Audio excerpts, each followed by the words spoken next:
9, 8, 7, 6, 5, 4, 3, 2, 1.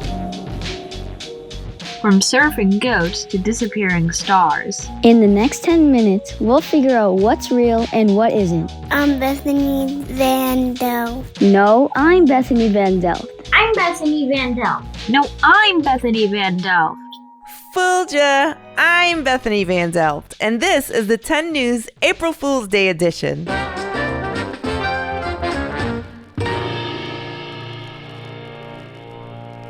We've got a fun episode for you today, but before we get to that, let's talk about why we have this odd little holiday called April Fool's Day anyway. What's all the hubbub? The exact origin of the holiday is kind of a mystery.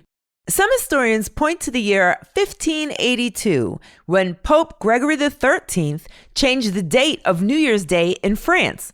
Not a prank, he actually did that. Okay. Based on Pope Gregory's new Gregorian calendar, New Year's Day, which used to be celebrated on April 1st with the beginning of spring, was changed to January 1st.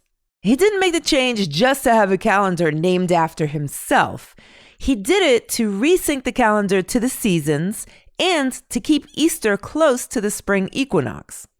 Since no one had social media at the time, news of the change traveled slowly, and some people kept celebrating New Year's Day on April 1st. Those people were called, wait for it, April Fools. Other historians point to the ancient Roman holiday of Hilaria, which was celebrated at the end of March and involved dressing up and playing tricks on fellow Romans. Hilarious. Hilaria? Get it? And lastly, there's the idea that April Fool's Day is tied to the first day of spring, the Northern Hemisphere's vernal equinox, and the crazy weather ups and downs that happen at this time of year. As they say, if you don't like the weather, just wait a minute.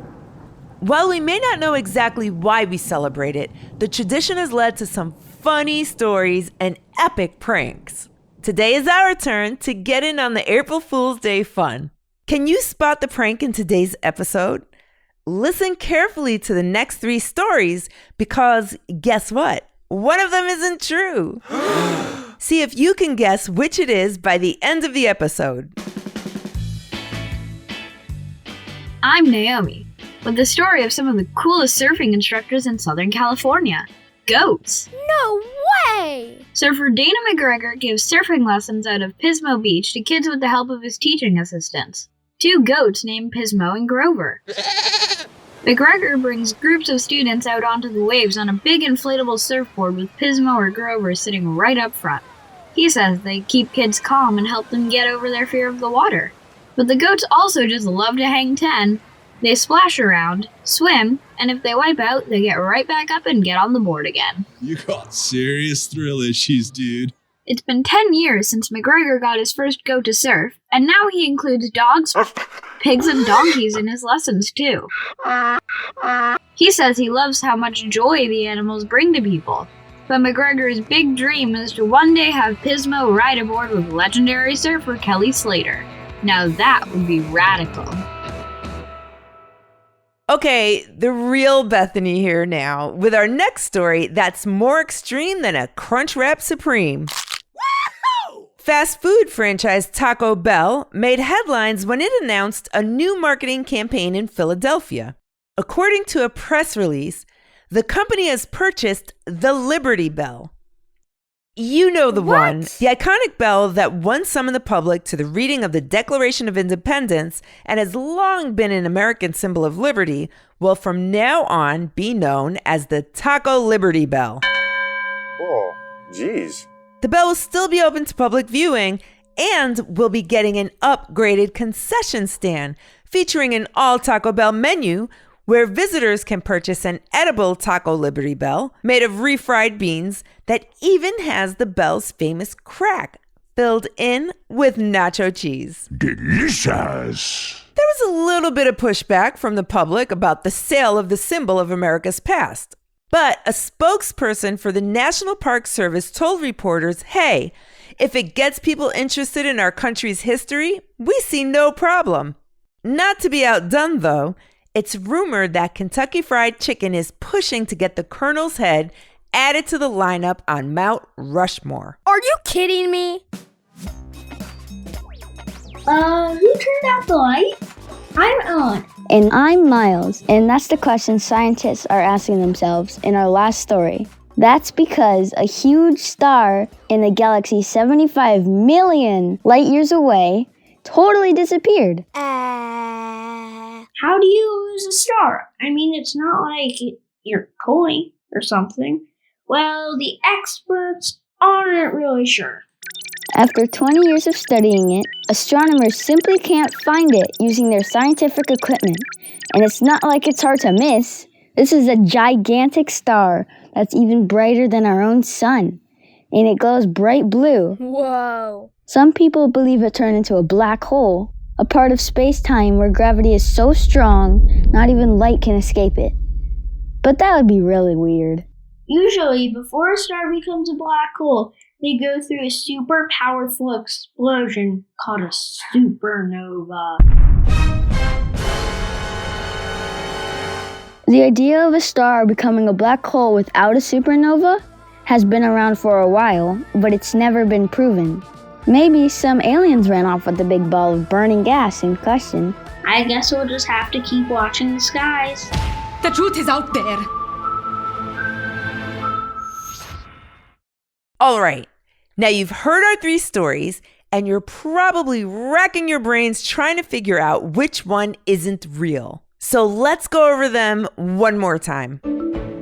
First, some gnarly goats caught some sick waves with their surfer pal. Second, we heard about how Taco Bell took a big bite out of American history. And third, a big blue star went bye-bye.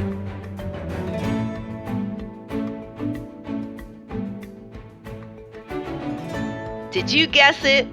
The answer is story number 2. You didn't really think the government would sell off one of our most famous historical artifacts, did you? But that didn't stop Taco Bell from telling everyone they did.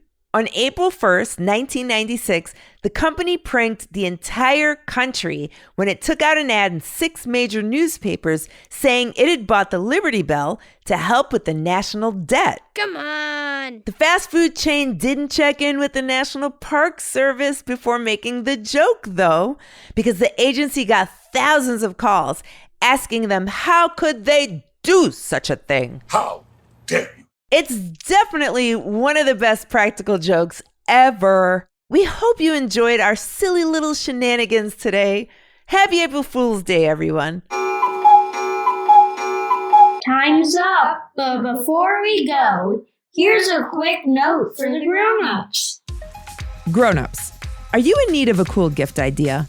Of course you are. We always are. Visit the10news.com to learn how you can give the gift of a 10 News Tenors Club membership. With the monthly membership, the recipient will enjoy things like bonus content, discounts on merch, early news of upcoming stories, and exclusive audio call-outs. Visit the10news.com for more info. Thanks for listening to the 10 News. Look out for our new episodes Tuesdays, Thursdays, and extras on Saturdays. The 10 News is a co-production of Small But Mighty Media and Next Chapter Podcasts and is distributed by iHeartRadio. Our editorial director is Tracy Crooks.